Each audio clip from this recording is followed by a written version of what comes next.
I will say before recording even starts. Oh, we're recording, by the way. We're recording right now. Oh, okay. Then I'm gonna leave that one alone. Just to let you know, yeah, I'm gonna leave that one alone. I'm just fed up with people thinking that just because they're survivors, of a certain set of people that foster kids, I feel don't have a voice. Well, it's happened again. This happened on Tuesday, and we know it was really hot that day. Hot car. Joining us live in the Alert Center. How long did you last in a hot car? Facts that the heat index that day was 105 degrees. Hot car. We don't yet know about a potential third suspect who was seen speeding away from federal agents at the scene. The whole thing had been a mystery to neighbors. Hot car. This is not an accident. This is pure negligence. That's definitely an interesting perspective. And because of where I am, kind of in the middle, I'm not a TTI survivor. I was not. I was not. Also, personally, I was not adopted or sent into foster care.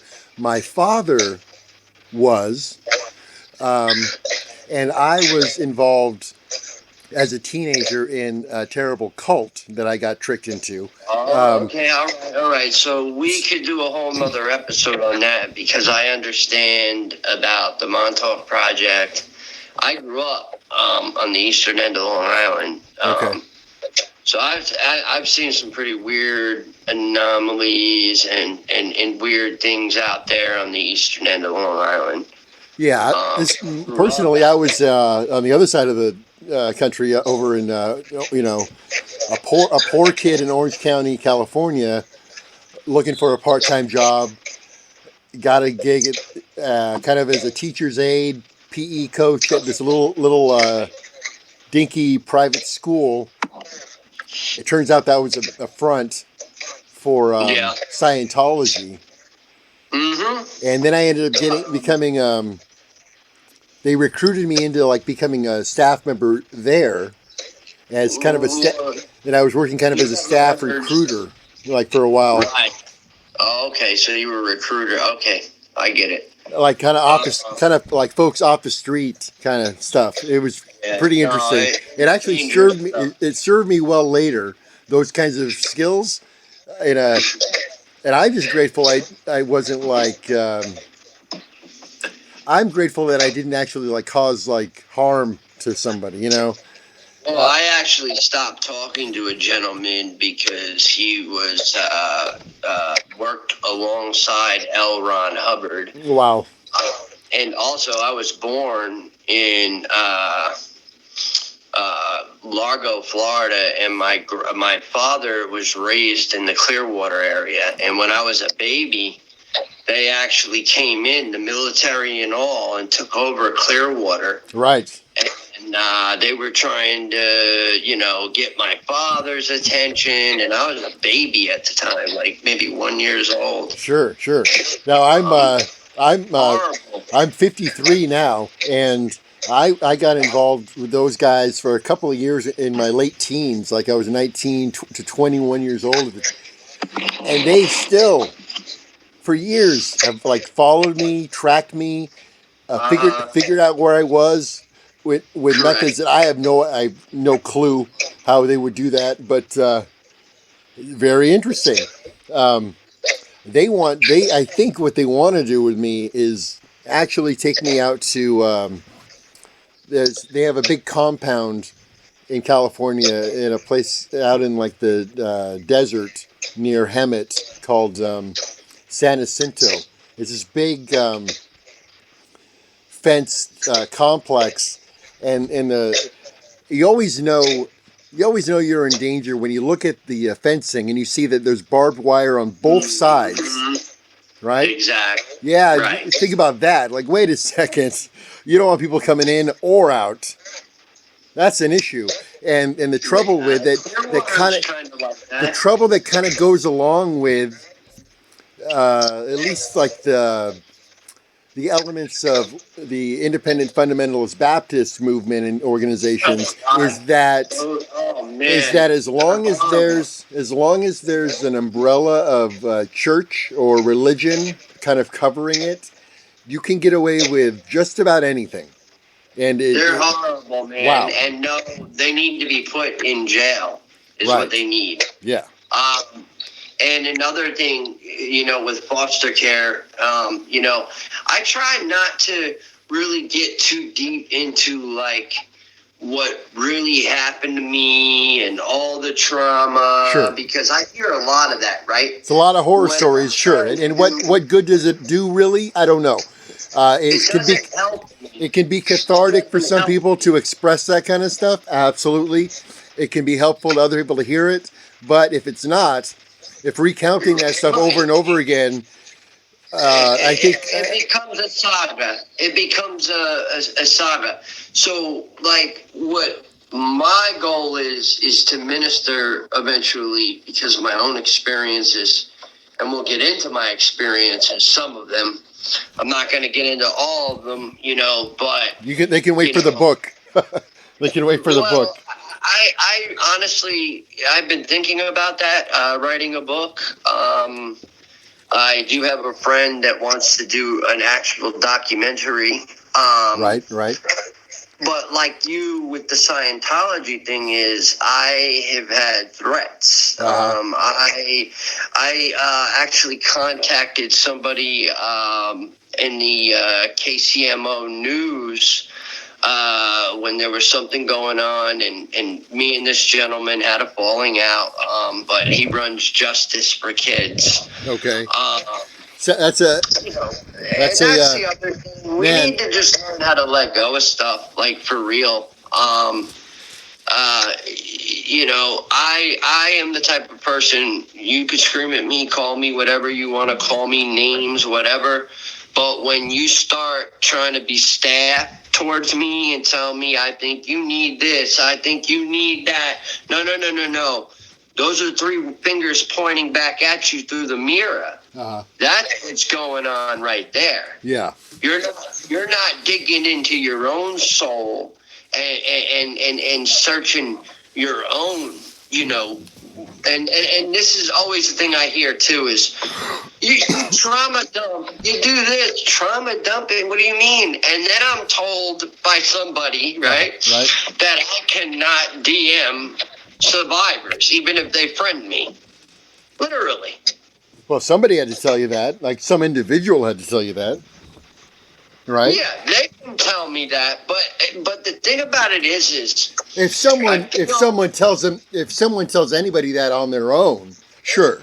But the idea that I need some other guy because he thinks he's involved with some organization and he's powerful and no, dude, you're a survivor like me. Yeah, we don't want that. We don't want other people like gatekeeping communication between other people at all. Like that, because you have to pause and think about that for a second and say, hold on a second, what kind of authority do you have whatsoever, or are you just going back to the methods that you were utilized on you in the past regarding people that you're dealing with now? That's a real danger. I mean, and it comes up a lot. And sometimes we might say something like, I'm in the middle of a dead sleep and I'm getting, text messages and whatnot. And I get nasty with the guy and I called him a name and I'm not going to repeat it because it was horrible. Yeah. But now I'm being ostracized by everybody. For that. And you know what? I really don't care. That's their own problem. They got to get over that themselves. In my eyes, God forgives, so why can't they? Now, I'm also of the belief that not necessarily because survivors of any kind have gone through what they've gone through, but just because we're all people, that people should be given as much allowance as possible to get shit off their chest, to be rude, to say inappropriate things, to make people upset, to do all of those things and still have the understanding that it's not about you, it's not personal, and unless it is, And then like absolutely, like I'm having some kind of like conflict with an individual. But when it goes out to this group kind of thing, like you're not allowed to do this or that because we say so. That gets pretty weird, and it's not helpful. I'll just say that. What is weird is a whole private chat of what I said got put on a public post, and this individual asked me to respect their boundaries, but meanwhile they'll put it on their page for everybody to listen to. You understand, of me screaming at the top of my lungs, saying things, horrible things, and I know they're horrible. But then it's like people are just dropping me. Well, what if, I get caught talking to you, then I'm going to be ostracized myself. So that right there just goes to show me you're in this for ulterior motives. You're not in this to really, truly help kids. No, it's called boots on the ground. And it's called, if you see it, you handle it. Handle it. You pick the phone up, and if the cops don't do nothing about it, you build groups. You build, communities where you go after these types of people. And you make citizen arrests. Sure. And you do it. Yeah. That's the type of stuff we need to do. It's more boots on the ground. It's scary, frankly. It is. And in a lot of cases, not to put anything on anybody in particular, but in a lot of cases, a lot of these survivors, especially the ones that want to speak out, are women. So, and that's just the facts. And I love all of them, and I really do. And, I have so much empathy. And then you see people getting into these like horrible like lawsuit kind of situations and like. But it's also like this too, though, right? It's also some of them will use tactics on a male sometimes, especially if he's under the fire. Well, sure. Like I was saying, like tactics that they learned in program in these institutions, like. It's almost unavoidable because they become kind of innate. So I give them grace. That's it, man. That's what I'm saying. Right. I give them grace. Everybody deserves it. You, me, everybody else. Like we all deserve a little bit of grace and a little bit of we should really have like a survivor's jubilee in a lot of ways. In the sense that like you just write everything off. Like all taxes are paid. We're gonna clear the like slate, so to speak. Right. And then you won't need, to kind of get around to kind of what we're going to talk about. You won't need like infotainment shows like Let Us Pray. God damn it, with an E in pray. Like, I mean, when you think about it for just a second, and you go, oh, it's called that. Oh, that's enticing. No, just the whole packaging of it all. Right. And the necessity to even have interviews like this. I mean, I'm sure a lot of people would much rather be talking about a bunch of other stuff other than their trauma, regarding their program. Like, right. How much needs to be done before the greater populace kind of takes notice and says, hey, wait a second, what are we doing with our kids? Or what are we doing with other people's kids? That's just the thing, yeah. And if you're listening to Dr. Phil, like my mom used to, and was going to send me to Provo Canyon at like 13 years old. So, yeah, I was a troubled teen. Well, sure, weren't we all, though? But, see what I'm saying. Yeah. Right. So it was there.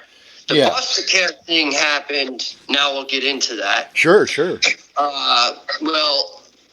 I was living with my grandparents because I was getting in trouble. I was spray painting the school bathrooms. I was, acting a fool, stealing my grandmother's cell phone. Well, hold on. Pause for a second, because I know we want to go through this, but like, why? Why were you doing that kind of stuff at that point? Do you know? I really don't know. Like, I mean, I think that was were there other kids doing it with you, or were you kind of a lone wolf kind of a deal? I was following others. Yeah. Okay. I wanted to be cool. Well, What did? Yeah. But without exploring I want to pause on these for a second, because what about the other kids? What happened to them? Do you know?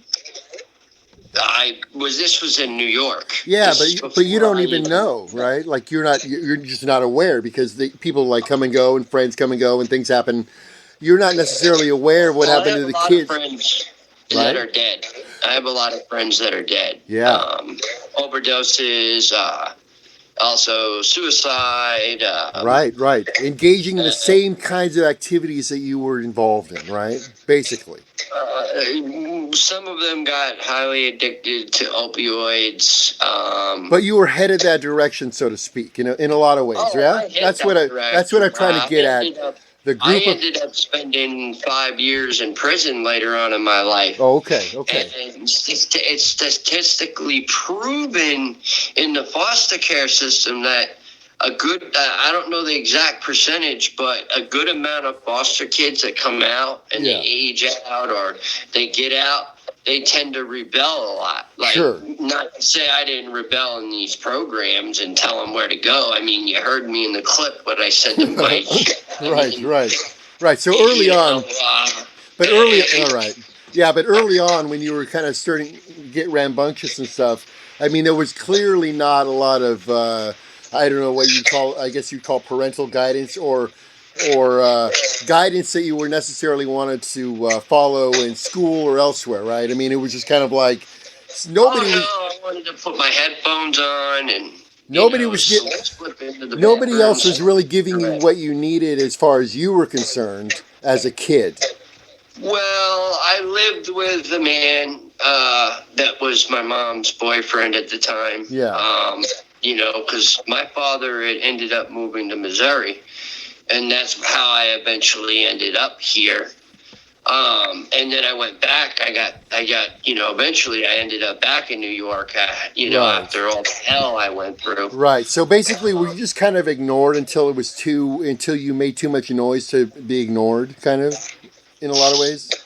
Like, you're doing your thing. You're going spray painting. You're smoking weed. You're running around and doing shit. I don't know what you're doing, but. It was okay until it wasn't. What did it was when I drove the Lincoln Continental through the garage. And okay, all right. Okay. Back wall. Okay. All right. That got people's attention. Yeah. Right. So then they're like, okay, we cannot handle you any longer. Well, yeah, my grandparents, and they said, you're on the next plane to St. Louis, and... Gotcha, okay. Now we're off and running. Okay, cool. All right, I just wanted to kind of understand, what the general picture of a so-called troubled teen could be, and ultimately it could be driving a car through a garage. Yeah, okay. I mean, stealing money out of purse, out of the purse. Certainly. Just Yep. because you want snacks at school. Classic juvenile delinquency. Really? Oh, yeah. I mean, it's like the movie, I mean, you're describing the movie, basically. Well, I've never seen it, so... Well, you lived it. Unfortunately, I have. Yeah, all right. So now, so you're off to... St. Louis. Great. I ended up, my dad lived in a town called Theodosia. It's outside of Gainesville County in Missouri. Yeah, nobody knows where that is. Right. That's perfect. Yeah. No, it's ideal because no one knows where that is. Right. It's a very small town. Yeah. One school. Right. All grades. You know what I mean? Yes, sir. It was very small. Yeah. Anything could happen there. Anything at all. So my father, he was working with this guy, and I was about to turn 14 years old. And he was working with him for a while, and, they were getting to know each other. They'd have their beers, they'd hang out, they'd talk. Right. And a couple of days before my dad's, what happened to my father, which is very tragic. And then what comes along with it is also tragic because, there were other ways around it. I didn't have to just be shoved into what I was shoved into. But our father ended up, it was a Friday night, and 3 nights prior to that, me and him got into a fist fight in a quarters game. I'm listening. I never got to tell him I loved him before. Yeah. So that Friday night, we end up at a bar. He says, I got to go pick up money. I said, I don't think that's a good idea, Dad. So what he does is he goes inside. I'm asleep in the truck. I get a beating on the door, the side of my door. His girlfriend says, wake up, your dad's hurt. Your dad's hurt. I walked in, and my dad's laying there covered in blood. Next thing you know, somebody runs in the house, one of his friends and my friends, grabs me, picks me up, throws me in a car, drives off, because they already knew, I guess, because they lived in that area for so long, they knew how the system was. So the cops wanted to know where I was. All right. So I had no choice. I had to go with the police. You know what's interesting about that? Let me pause you for a second. What's interesting with that thing, the whole idea about kind of the cops wanting to know where you're at, because the idea, of course, is that, oh no, all of this terrible stuff's going on. Where's the kid? But the truth of the matter is they don't give a shit. They're obligated to find the kid. Right? Yeah. Yeah, I just wanted to make that clear in my own head. But I also believe that they are connected with all these organizations. Well, certainly. Well, we can get into like what police are really all about, but that's a whole different topic too. Anyway, all right. So the cops are looking for you to find. All right. Okay. So they found me. Right. I end up getting put in the back of the car. They take me down to the police station.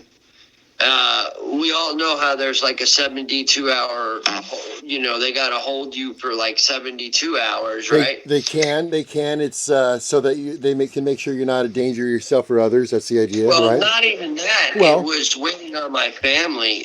They only let me make one phone call to my grandparents. That was it. Well, they didn't let me call anybody else. Were they keeping you around as maybe had something to do with it? Is that kind of what the angle was? What happened was the guy ended up having a 25-year life sentence. Gotcha. And he ended up not doing the full 25. He ended up getting 7 years. Okay. So I'm in the police station. I find out they say, we sorry to tell you your dad's dead. Come with us. I go outside, and there's a foster family sitting right there. That quick. That's incredible. I've never heard of such a thing. That's wild. I get jerked up, thrown in the car, get to the house. The lady says to me, go in that room and go to sleep. It's late. Right. The idea being to, I guess the idea behind that is to like shock you back into some kind of state of normalcy for a moment so you can pretend like everything's fine? No, actually my fight or flight started kicking No, that's in. their idea, right? No, it doesn't work, but the idea is to be like very cut and dried and brutal and like, oh, like you do this now. Right. So my mom ends up getting in contact with somebody, right? And I'm in school in Gainesville now, where this one foster home, right? But then it's funny, they moved me all the way to Mountain Grove, Missouri, to another home. Oh, wow. That's off in the middle of the woods. Yeah. Nobody know where it is. They don't give my mom the address. They don't let me write home. When I did get phone calls, I was only allowed on for like 5 minutes. And it sometimes would be months. So who had like official custody of you at this point, or do you even know? CPS. Okay. CPS in the state of Missouri. So all right. So all of that just happened really like within a few hours. Yeah. Okay. They stole me. Right. Because Right. Very everything efficient too. my mother would do, Yeah. they tell her, do this, do that, do this, do that, and then you got to do this more, and it would just turn into a game. Right, because they have the adults. Right, because they have the adults under full threat too. Well, that's how I ended up in. I got kicked out of the Mountain Grove house because I got caught smoking cigarettes. Right, whatever. Right. I didn't care. When they told me I was leaving, I said, "Okay, cool. I don't give a shit." Right. Was that place pretty? Was that place in particular pretty like kind of just rule based and chill, and you broke rules? Is that kind of the deal there? It was Bible study, church, no friends, no girlfriends, no going to parties. Gotcha. No having friends over. Right, and everyone was just basically pretty compliant, I guess, unless you broke rules and then you had to leave. Oh, I got kicked out of several foster. Well, that one in particular, that first one, right? Like. Oh yeah, I mean there. Well, ironic. You know what's ironic about that though? As bad as as bad as this whole situation was, that was probably the one. That could have been the one that was the best one. No. He taunted me with no best ones. See, that's the other thing that some kind of like pitchfork. Right.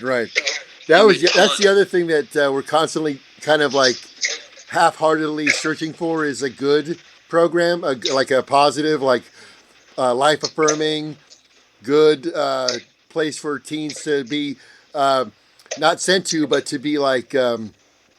Collaborated with and go like, hey, would you like to go here? Like, no, I mean, those places don't really exist. They're all bad, and I still want to figure that one out. I really do. I want to figure out why there aren't any good ones, and what. Well, it's simple because they need places to put kids because they need to make that $1 trillion. So if they can just swoop in because you have fruit flies flying around and take your kids right out from underneath you, they can. You're right, because they can just take them. That's the problem. They can just come in and take them. Exactly. And they're not going to send the kid to some cool place. They're not going to do that. Never. I can't remember one good. Well, I mean, independent living was different, but even then, I didn't like it. There's a lot of shitty structured situations that people kind of don't like. I mean, that's fine.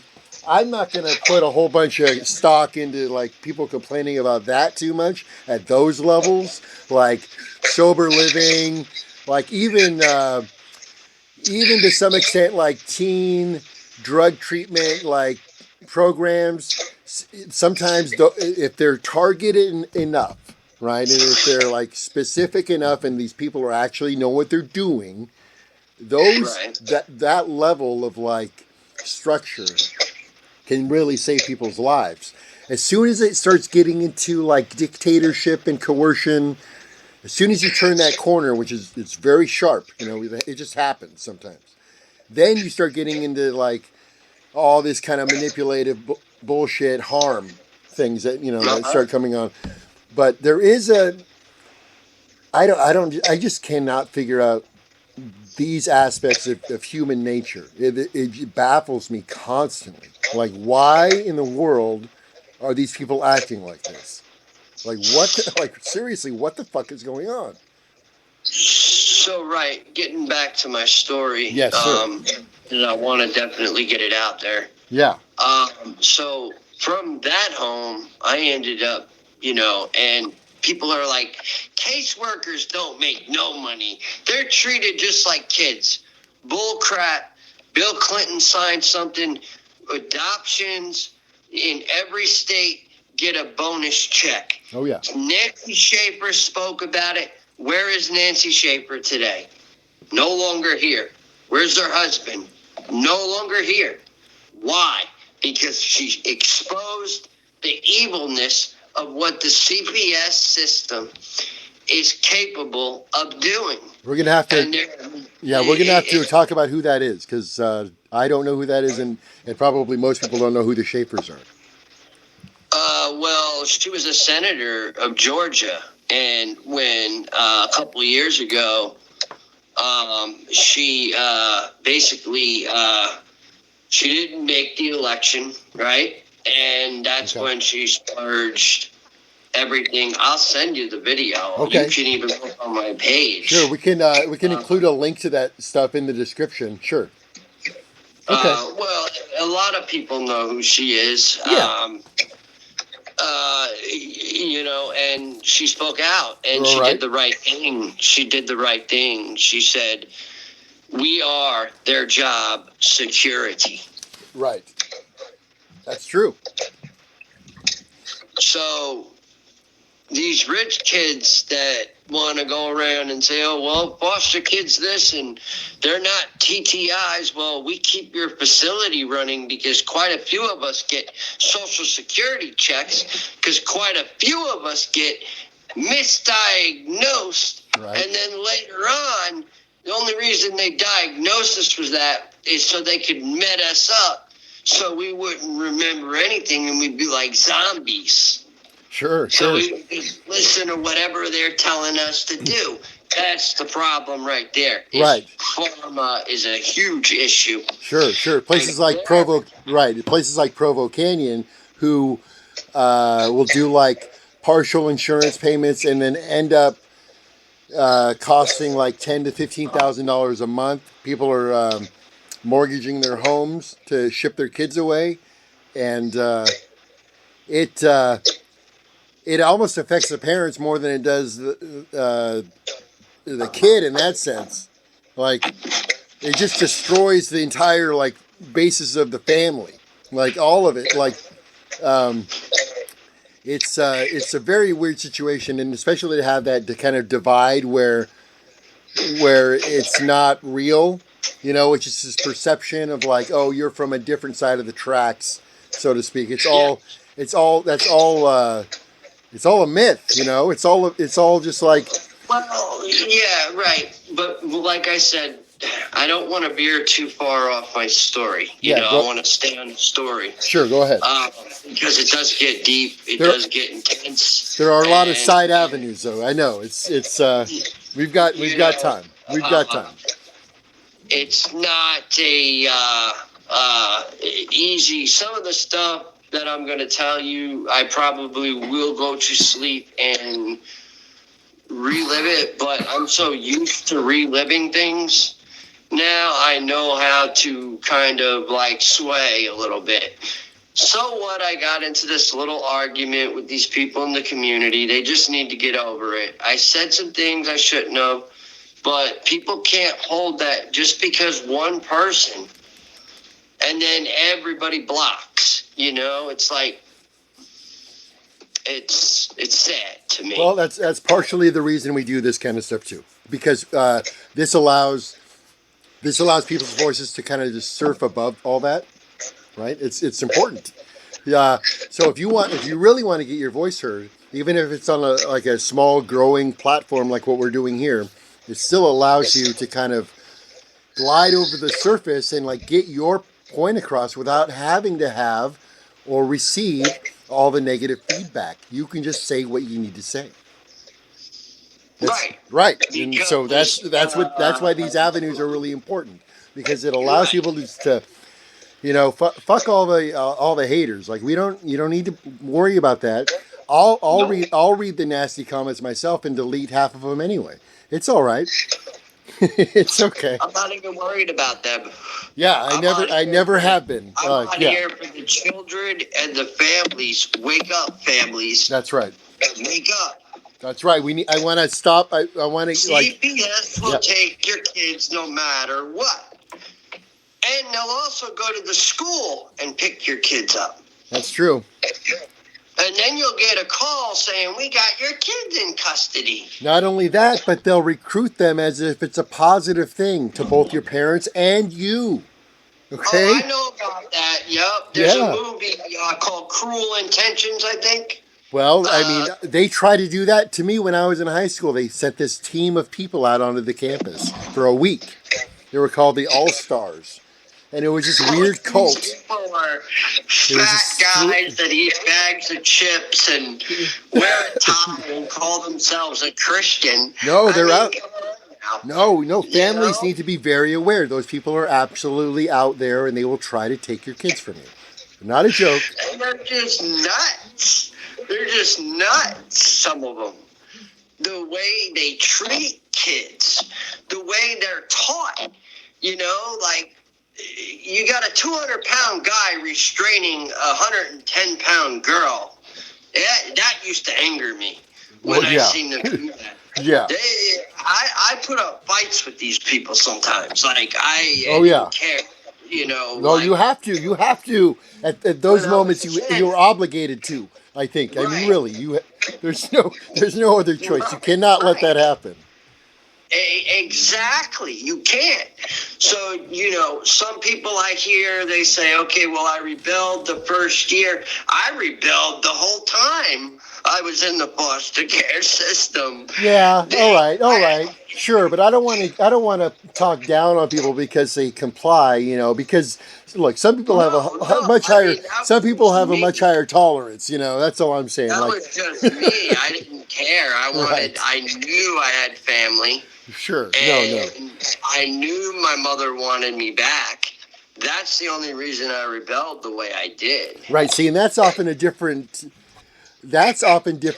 too than a lot of what a lot of these TTI kids go through, because in a lot of their cases, not every case by a long shot, but in a lot of the cases, it's both parents want their kids gone.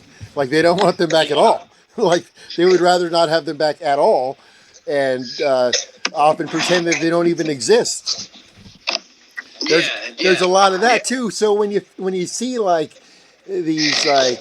these fucked up TTI survivors coming out back into the world, I gotta give them a little bit of an allowance, a grace. That's what we're saying, because I mean, it's not a good thing, but at the very least, your mother wanted you back. I mean, Jesus Christ. Well, back to that so I ended up in St. Louis, right? My caseworker says to me, guess you're going to St. Louis. You're going to a good place. I don't think that's ever a good thing to hear. Going to St. Louis is never a good thing. Right. So I'm thinking, okay, I don't know where I'm going. I don't know what I'm in for, And the minute I get there, they already have a med list set up for me. Right. And I get this cup of meds, and I'm looking at it, right, after my caseworker leaves. And they're like, you need to take those in front of me. And I'm like, I'm not taking those. Right. So I threw the cup in the trash can, and he brought me to the back of the building to where the housing unit was. And I remember when I walked through, the door slammed shut, and it locked. Uh-huh. And it looked just like a jail. Plexiglass windows, really small rooms. You weren't allowed out as much. There was a girl side and there was a boy side. I was told that it's no longer there, and I was told that they no longer house boys.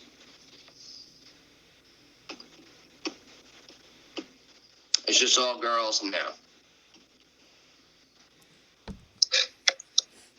So I'm in this facility. I'm now locked in a room because I won't take my meds. They left me in the room for about, I'd say, a good week, right?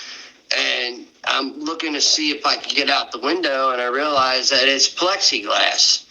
And that if I was to jump out, my legs would be broken, first of all.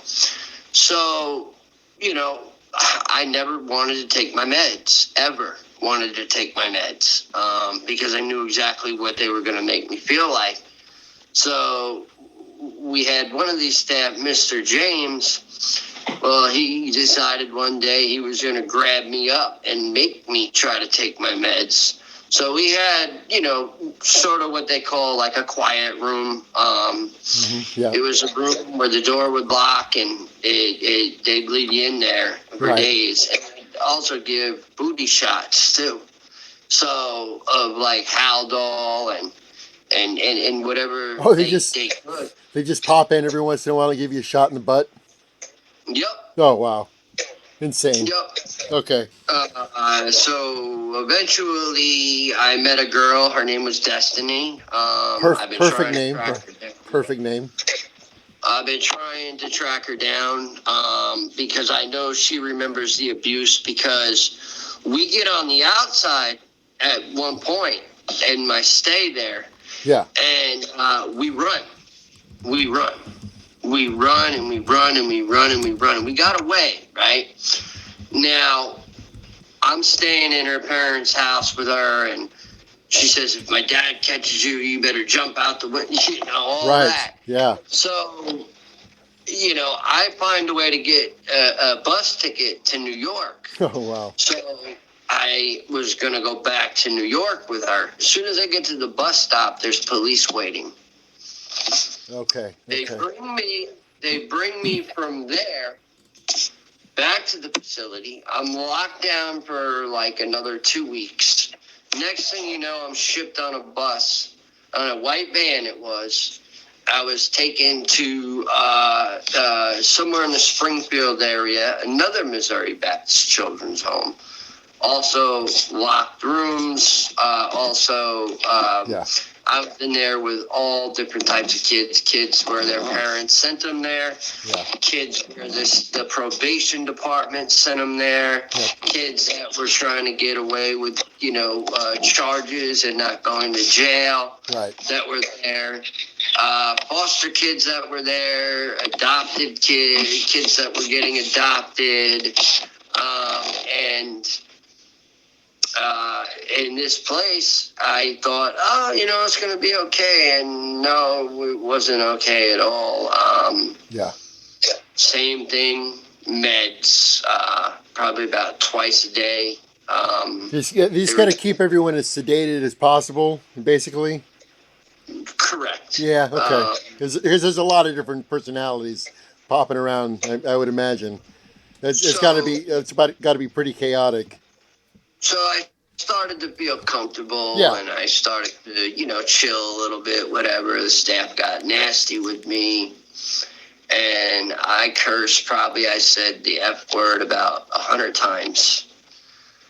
Now, little did I know that there was a steep hill with a pile of rocks. Now, what they would make us do as punishment is they would make us fill up these wheelbarrows with rocks and push them up this steep hill, dump them, and it would take days sometimes. So you're on room restriction. You're getting like baby helpings of food. I noticed I was losing weight. Yeah. And you start from the time you wake up to the time you go till you have to go in. And I ended up getting to the top, finishing 100 wheelbarrows. And I was laughed at by one of the staff. His name was Mr. Moore. And he said to me, you're going to take those wheelbarrows of rocks, fill them back up, and go back down the hill and dump them. Right, you're Sisyphus. So that Right. Yes, it's yes, exactly. It's Shame on you in the name of the Lord Jesus Christ is what he would say. That's right. It's the myth of Sisyphus. It's the eternal damnation where he has to You're gonna burn push. in hell. He has to push the rock up the hill, and as soon as he gets up to the top of the hill, it rolls back down to the bottom. Yep. Forever. Yep. Like that is your life. Yep, and that's the idea. That's that's a life lesson they're teaching people right there. Like that you will never win. You can never get out of this. Your life's always going to suck. And these are the lessons that are being imparted to to you, and to all these other kids, and in every program, because that message is essentially the same. You're either going to do what we say you're going to do, or you're going to die and burn in hell. And eventually you start to believe it because you see it happening.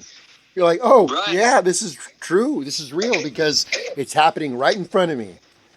Exactly. And what did you do wrong? Let's remind everybody about all the terrible things that you did to deserve any of this stuff. I mean, it's not true. It's not real. It's not there. Your father was killed, and it created this spiral of trauma, and people weren't equipped to handle what you needed to be given in any way. It doesn't sound like, and now you're hauling wheelbarrows full of rocks up and down a hill. And this is what, like a year later? Something like that? Yeah? Yep. Incredible. I was there. I was in that facility for close to a year. You're like 15, you're like 15 years old, about right around this. Yeah. And that's when I get told to come in the office. At one point, But beforehand, I was told by my staff, if I don't get baptized a Baptist, right? Oh, right. Very important. I'm going to be not accepted in a Missouri foster care, home. In any of them. Foster home. Really? So I was forcibly baptized. I don't remember exactly where the church was, but it was in Springfield.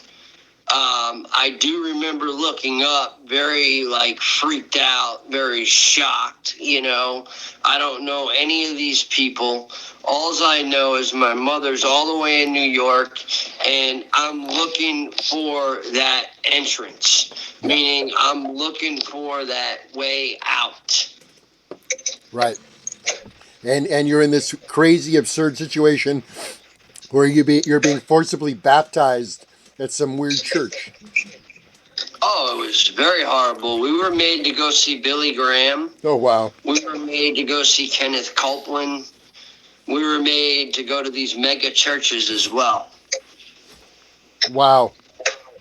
That's a weird experience in itself. Like we could do a whole episode on just the mega church or the big congregational experience, like some kind of harvest of souls, one of those kind of deals. Very weird. I have some of my own. I'm getting goosebumps. Jesus, It's horrible, man. Oh, man. It's horrible. It's so terrible. Horrible. It's so manipulative and just evil. Oh, man, there's so much evil in those places. It's incredible. So then I end up they end up saying, okay, we're going to take him, right? Right. And I hear them talking all the time about adoption this, adoption that, adoption this. And I broke at a point because what they would do is they would take me. This family was so obsessed with me that they make me take pictures at Walmart dressed in these nice shirts. And, I was their little prize was what it was. Wait, so they try on the clothes and take pictures of you and then put them back? They would buy. Oh, they would buy them. Okay. All right. But it wasn't much. Yeah, for sure. Really Okay. It doesn't really matter. I just thought that would be even more weird if they were just taking pictures and then putting them back, Because, who knows? Yeah, but why do they want pictures of me? I'm not their kid, okay? You don't need my fucking pictures. Well, right. That's the strangest part, for sure. My mom needs my pictures. Right, and they're not taking it for her. My mom's mail never got to me. Gotcha. Yeah. I was forced to read a Bible every single day, the King James Version, which is all lies. Right.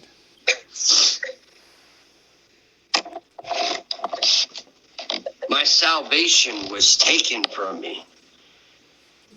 Of wanting to even believe in anything. Yeah.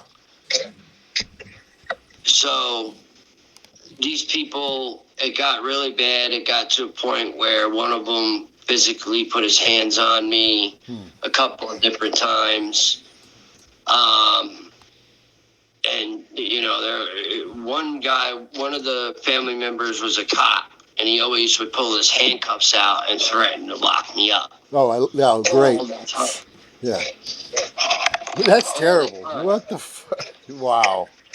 All the time. So it was like, okay, we had Bible study in the living room every single night. I was made to go to bed at 14 years old at like 7 o'clock at night. You know, 15. Yeah. It was about 15-ish. You know, it was a horrible situation. I was made to read certain things or listen to some kind of like, I believe it was I don't remember exactly what it was, but it was horrible stuff like symphony, all this stuff. They would make me sit in my room if I got in trouble, and I'd have to go to my room. I'd eat in my room, and I wouldn't be allowed out of my room. And when I'd come out of my room, they'd say, "What are you doing out of your room?" Right. And I'd say, "I need to use the bathroom." "Okay, use the bathroom and go back to your room." Yeah. "We don't want to see your face." As they're opening up a check, the right. CPS worker, right. the cash getter, you know, the real criminal. Yeah.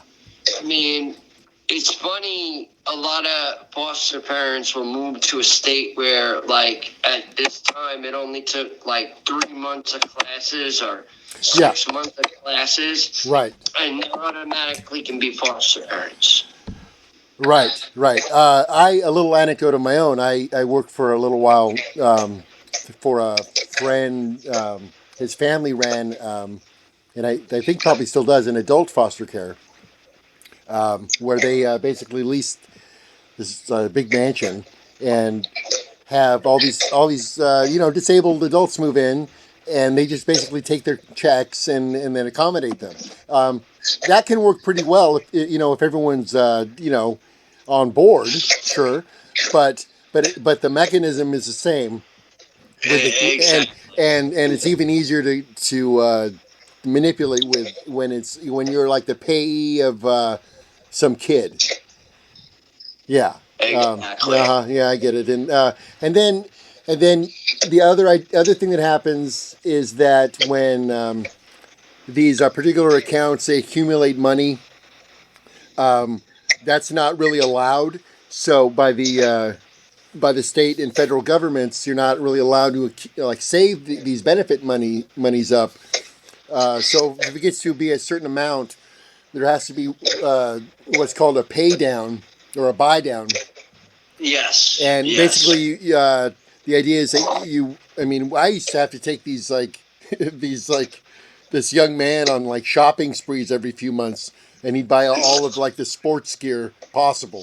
No, man, I wasn't getting that. But no, you don't know. See, the thing is that the problem is with the kids, with the children, is that the adults can say, "Oh, we're buying this for their benefit," and it can be whatever they say.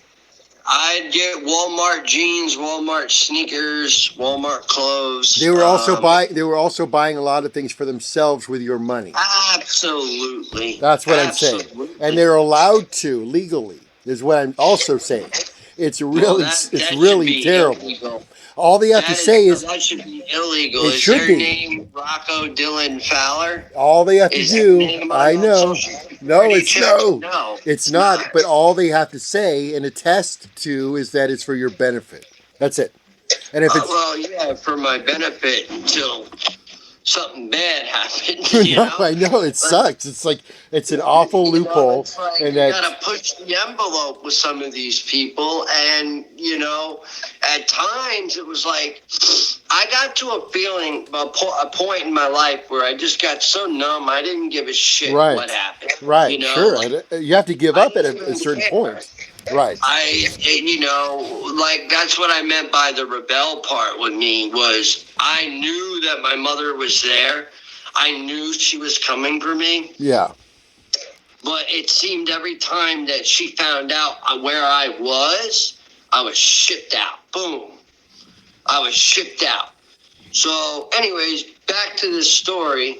Okay, so we're sitting there one night, and they're like, well, we're all moving to Florida, right?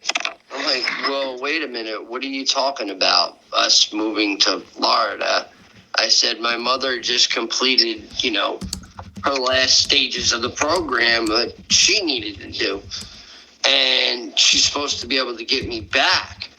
They're like, no, we might be adopting you. And I looked at them and I said, you'll never be my fucking parents. Right. Ever. I will break everything in this fucking house.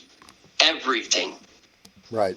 I said, you try to take me to that airport. I said, I'm going to make your life a living hell. Right, because at a certain point, and many people have said this, in fact, I have almost experienced it myself, is that in a lot of cases, jail is better. I've been there. I've been to prison. Right. Now, it depends on kind of what circumstance you're in a particular environment, but in some of these cases of brutality, that can be lessened quite a bit if you're actually in like protective custody, in the sense of being in jail in a secure environment. No, I actually was locked at a block over from the Son of Sam. Oh, gotcha. Okay, well that's different though. See, that's what I'm saying. But I don't know how much conflict were you getting into while you were in that particular situation? It worked really well for me. That's what I'm saying. Why? Because of being in lockdown facilities in the foster care system. Sure. Well, because it got you away from a lot of that other behavior. From other people. You didn't have to be in their presence. It was just older people. It Right. was just older versions of other people that I was in the foster care system. Right, but I imagine that what you were saying is being in closed, locked rooms. At points, that must have been a relief in some ways, because at least you didn't have to be dealing with these people directly. I spent in solitary confinement in state prison. I spent almost a year. That's a lot. When I came out, yeah. I almost had my beard was almost fully grown. Right. So, yeah. With the either extended stays on either side of those kinds of things are not good. Intermittently, though, it's got to be interesting to jump back and forth. Yeah. Yeah, it's just constant culture shocks, from one place to another. Oh yeah. Right. That has a lot to do with why this can be also my problem is unstable. Right. Fitting in was my problem, and what they did to me was this is what they would tell me all the time. They'd sit me down and they'd tell me my mother's a drug addict piece of shit who will never change, who will never want me, who will always be a prostitute on the streets. Yeah. And I'd look at them and I'd be like, I don't want nothing to do with your fucking Bible. Right. I don't want nothing to do with your God. Talk about Jesus Christ in a Cadillac, type people. Right. Let's get rich off of the name of God. It just sickens me. And then what else sickens me is some of these people get caught doing things and they only get 5 years or whatever. No, not enough. Not enough. Not enough. But yet, it's okay for them to just come in and steal kids right out from underneath. It's just, it's messed up. It's sad. Yeah, it really is. The whole concept, the whole idea, right? The whole idea of why someone could get that into their heads, that would be an okay thing to do. That's a very strange thing to like live your life. The basis of your life is like, oh, I kidnap kids.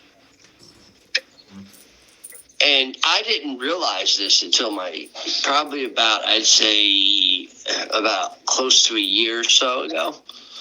And I started reliving some of this stuff, and I'm like, I questioned my mom, and my mom said, yeah, that's right. I do remember that. Yeah. I remember one time talking to you on the phone, and supposedly you were drooling while you were talking to me on the phone. Huh. You were so high on medicine. And then one time, because I didn't take my medicine, they sent me to the hospital with fake suicide. Okay.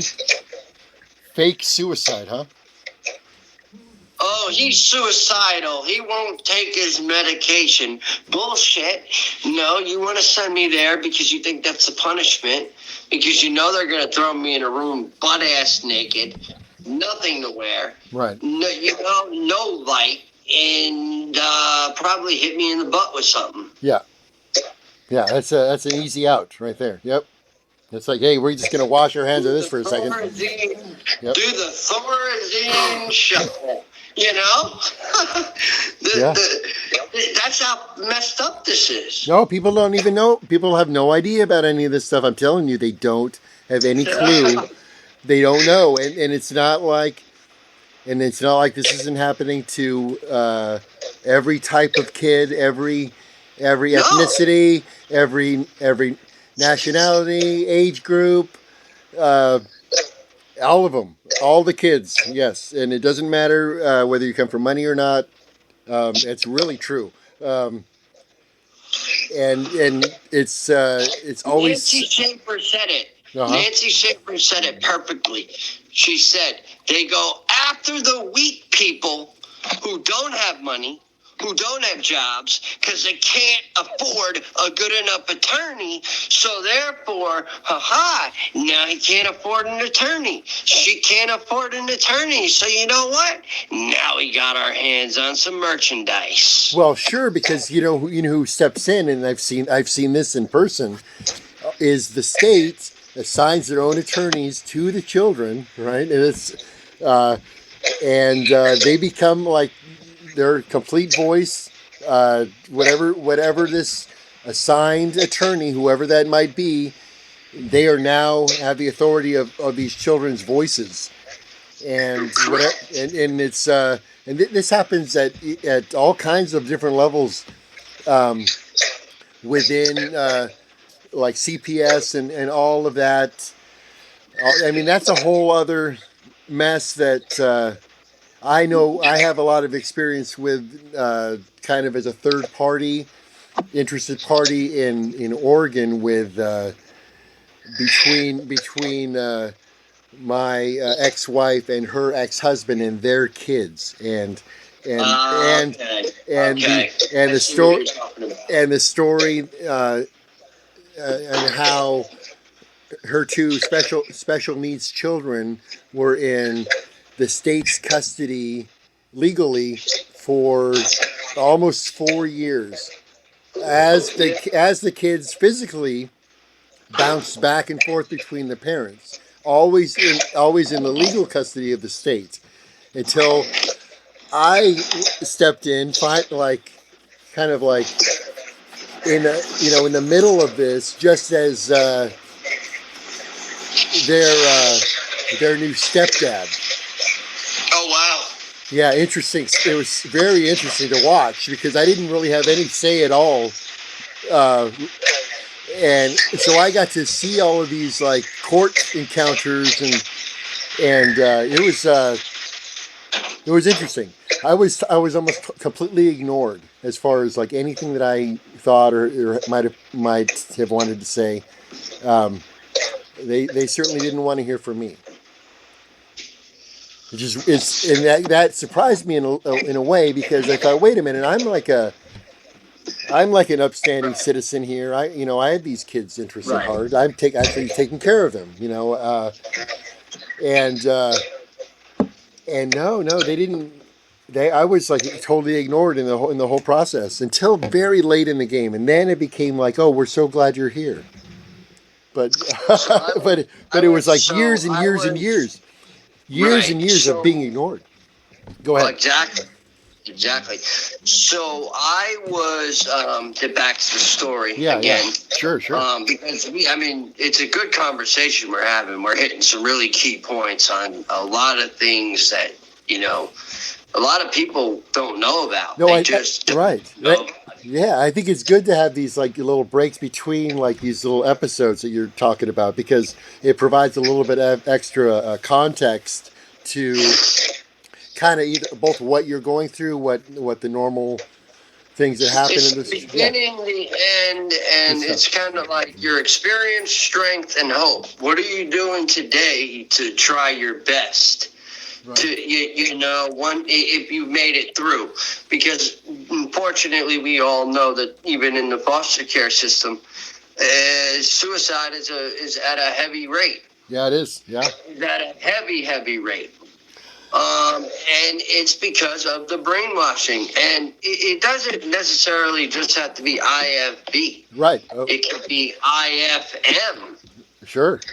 Independent fundamentalist Mormons. Oh, yeah. They're horrible. Well, and they run a lot of, right. Baptizing people to the dead. I mean, that is like, what are you even thinking? Yeah, exactly.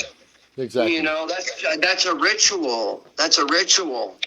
And thank God I never had to deal with people like that. And the people that I hear that had to deal with those type of people. Yeah. And I have friends that had to run from the church because they thought at first they were helping them. But then they realized the guy had to have an exorcism because he ended up having 3 demons inside of him because of doing that baptism to the dead. 3 people. Oh, wow. 3 dead people. So, the religion part of things get very, very, very deep and intense. Yeah. So that's why I don't really discuss my faith. Right. Because it's too difficult to explain, number one. And it's my faith. It's got me to where I'm at today. Without, my spiritual father, I don't think I'd be alive right now. Sure. I mean, that I'm going to say it like that. And a lot of people might say, oh, he's a churchgoer now. So what? You know what? That salvation was taken from me by being brought into Baptist. Religion, and seeing that side of the coin, but then seeing it in another area of life on a different, note. Like, wow, this is okay. You know what I mean? This does help me. Right. But so I end up getting kicked out of that house real quick when I threatened that, and I also threatened to jump on the 4-wheeler and rip up their flowers. I was angry, man. I was not going, man. The caseworker came, was like, "You have to go." I'm like, "I will kick your car door." I was at that point. I feel like there was a manic episode going on. Yeah. I really do. And it's sad because of how old I was that I had to experience a manic state like that. Right. Because it took me a long time to get over it. The thought of it, like I still kind of remember what the house looked like and how my room was set up nicely and, brand new this, brand new that, like grooming me. You were young. But you were, it felt like you were older than you were. You were very young. You were like 15, 16 years old, right? When we're that age, though, when I was 15, you're right. When we're that age, we feel like we're pretty grown.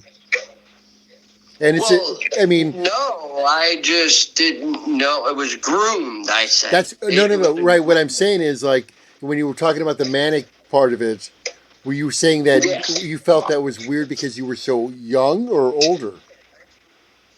Because I was so young. Because you were young. Gotcha. Right. Right. It's something that would manifest like that young. I could, for some reason, I never saw myself, and I really was headed for the 4-wheeler. I really was headed for the weed whacker. Yeah. I was headed for something. See, I was thinking, I was picturing it more as almost like a 4-year-old temper tantrum. Thinking back, younger, right? Picturing, because they couldn't handle me. Right. Like, I threw the guy off of me when he grabbed me by my arms and he said, "You're going to come with us to Florida." Right. I said, threw his hands off of me and I said, "No, I'm not going nowhere with you. I'll go to jail before I go there with you." Right. I didn't care. All I knew was I wanted to go home. All I knew was it was like no place like home. There's no place like home. That really, like, that's how it felt. So I got out of there. I ended up in the independent living. Things went well for a little while. I tried to find a job, but I depression was kicking in. I was, decompressing my anger from all these other foster homes onto other people. Yeah. And, I got kicked out of there. Yeah. And that's when I was sent to Independence, Kansas City, Missouri. It's been on cold case files. The area I lived in, we pull up. First thing they say to me is, I get in the house, right, and I'm hungry. And they look at me and they said, "There's 2-week-old pasta in the fridge. Have at it." They did not cook for us. They were drug dealers, drug addicts. And I had every piece inside my mind that I believed that they were doing trafficking as well, because there were 18-year-olds there. There were all different kinds of aged kids there, like, it was crazy. But there was cardboard in the windows, broken glass. The room I lived in, they just let my clothes mold over. I'd get beat by the staff all the time, and they'd look at me and laugh at me. Like, I'd be sitting on the couch trying to watch a show, and the staff would come over, and I remember he was a big, big black dude, gold teeth and all. And he would sometimes punch me right in the face and say, "What are you going to do about it?" Wow. So eventually I said, "You know what? Whatever. I'm just going to try to do what I got to do to get out of this." And I ended up in the front yard now, right, in an argument with, he's a crackhead, because my mom called him smoking crack when she pulled up on the house. She had no name to this place, no nothing. These people were running off of no permits, no nothing, and they were taking everybody's money. Yeah. Or they were just whatever, Kids could come and go, kids could smoke cigarettes, but it still was horrible the way they would treat me. Yeah. I was probably one of the youngest. And so we're in the front yard, we're bickering back and forth. He's yelling at me about something, and he throws me to the ground and he starts stomping me. Oh, wow. All of a sudden, across the street, I hear this girl. She screams at the top of her lungs, "Do you know that that's effing child abuse, what you're doing to that kid right now?" Wow. He looks up and runs and hides in the house. I get up. I'm feeling a little like, whoa, at first. The girl calls me across the street, hands me, I remember it was a Kohl's pack, soft pack. Uh-huh. I remember it. Yup. I bet you do. She gives me her phone number. She gives me a couple cigarettes, and she says, go inside, pack a bag, and call me tonight at 11 o'clock at the payphone down the block. Holy shit.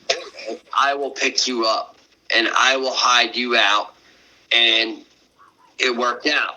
Uh-huh. And so I went there, and, you know, unfortunately some abuse took place there, but she handled it. She told these guys they were never allowed back because they beat the hell out of me. Uh-huh. That's where I got the 2 black eyes, the bruised ribs. At the place that saved you? Or no? Well, the place that saved me, yes, but she was at work. Gotcha. She was a Okay. night nurse. Well, hey, I guess She it was was. a night nurse, and they picked on her brother. Gotcha. Is Uh-huh. what they did. Right. Okay. Yeah, they were just, you know, marijuana dealers. And, you know, they knew the sister. Yeah. Gotcha. But the sister didn't tolerate it when she saw my eyes. She Well, was good. like, All right. Yeah. Good. You Good. gotta go and never come back. And they wouldn't let him in anymore. They wouldn't. They said, no, you're going to end up killing that kid. I love her. Yeah, that's great. 110 pounds going on 16 years old. That's skinny, malnourished, you know, bruised ribs, clothes that didn't even fit me. I mean, it was horrible. And I remember looking down when my mom came to the door and said my name, and I heard it. And I thought for a minute, this is true, you know? Am I just, like, I was still traumatized. Like I said, I didn't even know I was traumatized when I was traumatized. I thought certain things were normal and certain things weren't normal. So, like, I'm thinking to myself, I'm like, is this really her? You know? Yeah. And next thing you know, the door swings open and she says, I'm here. Let's go. And I'm standing at the top of the steps, literally shaking. And I'm like, you're not going to take me back to the DFS office, are you? Right. She said, why the hell would I come here from New York just to bring you back to the DFS office? She says, you're going home today, first flight. So we get to a hotel. My mom had to throw out every bit of my clothing because there was mold all inside. Yeah. They let it get wet. These people were disgusting. Mm-hmm. So my mom calls the DFS office on a burner phone. Tells them she's got me. They're like, well, you got to return him now. Where are you? Right. She says, if you don't sign the papers right now and give me my fucking son back, I'm going to report you to the fucking FBI. Uh-huh. And how you allow kids to live in squalid conditions, bitch. Yeah. She said, you want to fuck with me? Good. She said, I don't care if you have a badge or not.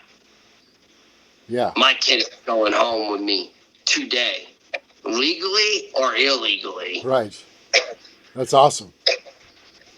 And my mom left her probation, finishing her probation. She told her, when I get back, if you want to lock me up, go right ahead. I'm going to Kansas City to find my kid. Right.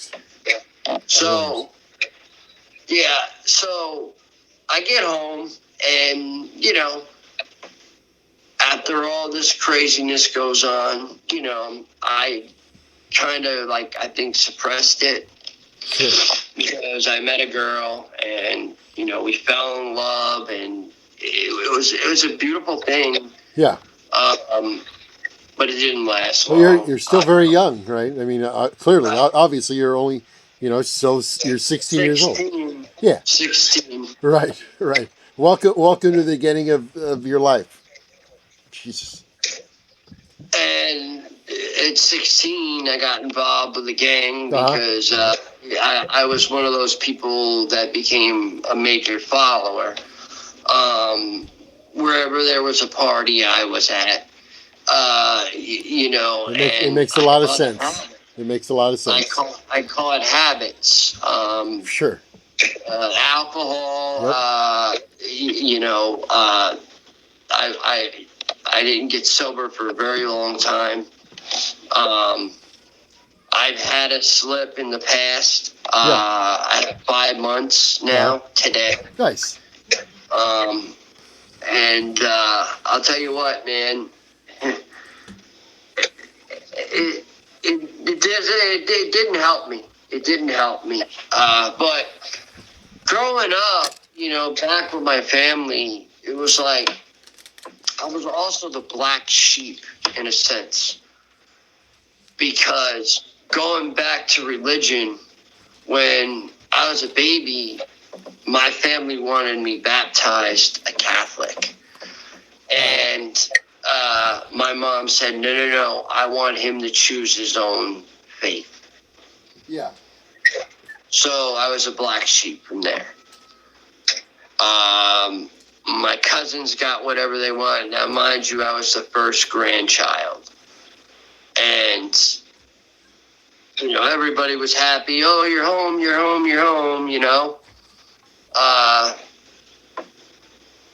But none of them wanted anything to do with me.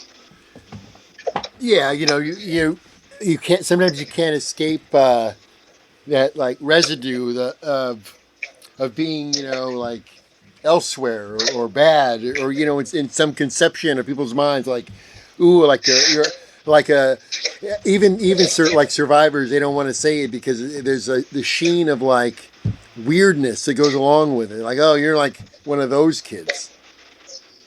We don't want to be. You don't want to be one of those kids. You just want to be normal, and like hang out. Well, that's why at 16 I got jumped into a gang, which was the stupidest thing I could have ever done. Sure, but it's understandable. I was looking for, validation. I was looking for, friendship. And when I started to have to do certain things and, follow law,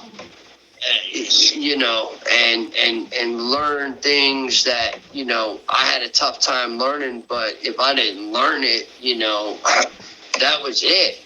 Also, finding out that the school that they had me in the last year that I was in foster care in Kansas City was unaccredited. Oh, so sure. Oh, yeah.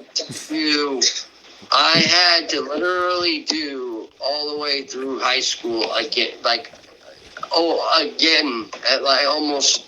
I didn't graduate till I didn't even graduate. I got an IEP diploma at 18 years old. They kicked me out of school.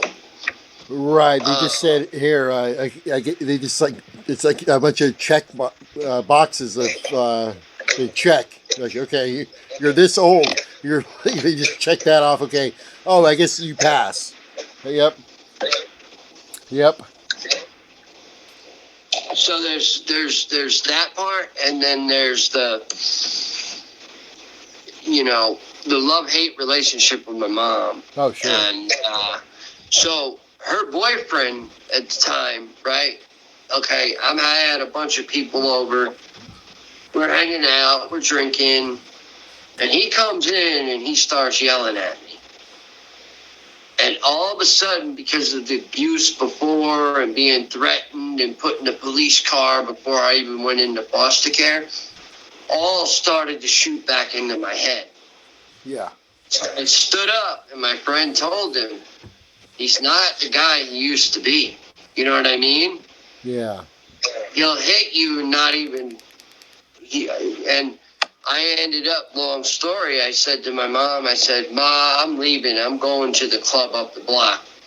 And she said, okay. And Jeff said, young man. And my mom said, Jeff, you put your hands on my son and he turns around and socks you. You better not call the police. Right.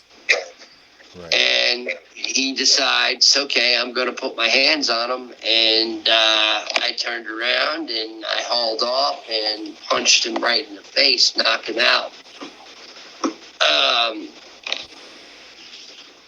And then I went to the club and I partied the rest of the night. There you go. There you go. And, woke up the next morning hungover and still dealing with life's problems. Yep. Also with relationships, it was really hard keeping relationships, friendships. No, sure. Some kids in school would call me, oh, he's just some foster kid, special ed, made it all up. And to be honest, I wasn't on any meds at that point. Me and my mother got into an argument in a psychiatrist's office because I said to her, I am not going back on the same meds they had me on in the system. The whole thing is nuts. The whole thing is nuts. It is. And foster care, it's a huge way of making money. It's a cash cow in itself. It really is. It really is. And if they can hold you till you're 20-something years old, they're going to do it. That's what they were pushing with me. They wanted me so bad. And the home was shut down. My mom, interview crew came to the house 2 weeks after I got out. Yeah. And they ended up shutting it down, I believe locking a few people up. But I never got an article on it. I never got anything on it. But I did supposedly speak and tell them what had happened to me and how I was being treated. And all I remember is being nervous at the table. Oh, yeah, you had like a little table read about your story and stuff? Right. But yeah, man, I appreciate you having me on. And, it's real. I have it's definitely real. It's definitely real. And this is kind of just the way we do things. We keep it like pretty free-flowing because, we're really just at this point, this is pretty new. It's a pretty new project. This is, I think, the 9th episode of the whole production. We're just going to keep growing our little organic audience and keep on going. Tapping again. This happened on Tuesday, and we know it was really hot that day. Hot car. Joining us live in the Alert Center. How long did you last in a hot car? Facts that the heat index that day was 105 degrees. Hot car. We don't yet know about a potential third suspect who was seen speeding away from federal agents at the scene. The whole thing had been a mystery to neighbors. Hot car. This is not an accident. This is pure negligence.